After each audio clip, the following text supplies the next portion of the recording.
MP board class 12 वाले सभी students का यहाँ पर रुक जाना नहीं परीक्षा का जो पेपर है, जो विद्यार्थी रसायन शास्त्र में फेल हुए हैं उन सभी छात्रों के लिए मेरे द्वारा आप सभी विद्यार्थियों को 100% मोस्ट इम्पोर्टेंट क्वेश्चन बताए जा रहे हैं। इसलिए आप सभी स्टूडेंट्स इन आईएमपी क्वेश्चन को जरूर पढ़ें, क्योंकि ऐसे क्वेश्चन मैं बता रहा हूँ जो आपको परीक्षा में दिए जाएंगे और आपसे पूछे जाएंगे। ठीक है, तो बिल्कुल भी आपको पेपर को मिस नहीं करना है। और आप सभी छात्रों को सेट ए से लेकर सेट डी तक 4 सेट पेपर बताऊंगा, जो कि आपकी एग्जाम की दृष्टि से इंपॉर्टेंट क्वेश्चन रहेंगे। ठीक है, पूरा पेपर ध्यान से देखना है। जो विद्यार्थी हमारे साथ जुड़े हुए हैं सभी छात्र चैनल को सब्सक्राइब जरूर करके रखना। और माय डियर फ्रेंड्स, रियल या वायरल पेपर के चक्कर में आपको नहीं रहना है। जितना ज़्यादा हो सके सेल्फ स्टडी करना है और आईएमपी क्वेश्चन पढ़ना है, जो कि मेरे द्वारा यहाँ पर आपको बता दिए जाएंगे। क्वेश्चन आपकी स्क्रीन के सामने आ चुके हैं। जैसा कि सबसे पहले यहाँ पर आपको मैं सही विकल्प वाले क्वेश्चन बता देता हूँ। क्वेश्चन नंबर फर्स्ट है, शुद्ध जल की मोललता कितनी होती है। प्यारे विद्यार्थियों, शुद्ध जल की जो मोललता होती है वह कितनी होती है, तो इसमें आपको ध्यान रखना है 55.5 शुद्ध जल की मोललता होती है। तो इसमें आपको 55.5 करेक्ट उत्तर के रूप में याद रखना है। सेल स्थिरांक है, तो सेल स्थिरांक क्या हो जाएगा, तो यहाँ पर आपको ऑप्शन नंबर बी करेक्ट करना है, जो कि सेल स्थिरांक होगा। सभी स्टूडेंट्स वीडियो को लाइक कर चैनल को सब्सक्राइब जरूर करके रखें और इन क्वेश्चन को पढ़ें और अच्छे से एग्जाम देकर आएँ। सेल्फ स्टडी भी आपको करना है और इम्पोर्टेंट क्वेश्चन भी पढ़कर जाना है। अगला प्रश्न है जो कि आप देख सकते हैं, कौन सा संक्रमण धातु आयन रंगीन है, क्वेश्चन आपसे पूछा गया है। तो थर्ड में आपको लिखना रहेगा V2+। एरिड हैलाइड में हेलोजन परमाणु से जुड़े कार्बन में संकरण होता है। तो कार्बन में जो संकरण होगा sp2 संकरण होगा। तो यहाँ पर आपको sp2 करेक्ट करना है।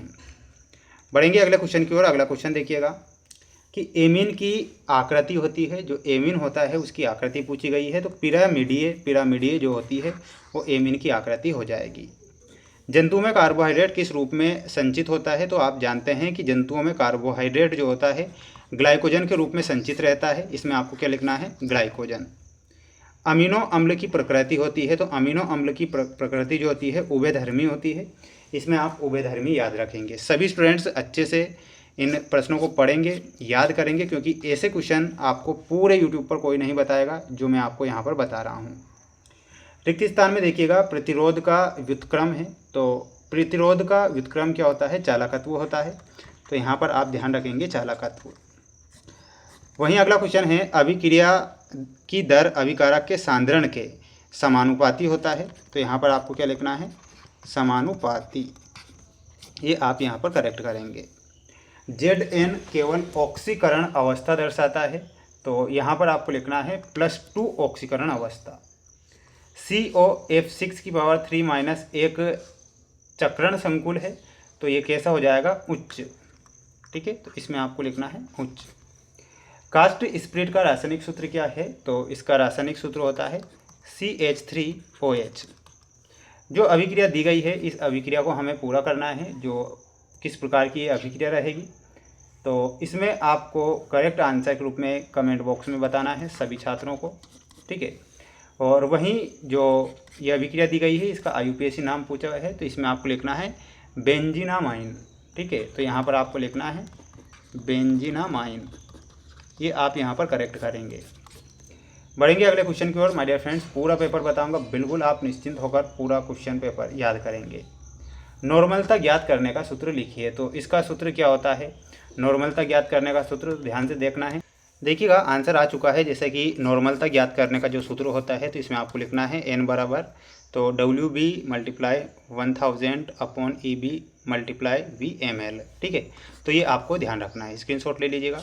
दूसरा क्वेश्चन था आर्हीनियस समीकरण लिखिए। तो आर्हीनियस समीकरण जो आप जानते हैं कि K बराबर AE - EA/RT, ये एक आर्हीनियस समीकरण होती है। ये आप याद करेंगे। ये दूसरा क्वेश्चन था। वहीं तीसरा क्वेश्चन देखिएगा, Cu+2 का इलेक्ट्रॉनिक विन्यास क्या है। तो इसका जो इलेक्ट्रॉनिक विन्यास है ये यहाँ पर आप स्क्रीनशॉट इसका ले लीजिए। EDTA की संरचना बनाई है। तो इसकी जो संरचना है EDTA की, और इसकी जो फुल फॉर्म होती है एथिलीन डाइएमीन टेट्रा एसिटिक अम्ल।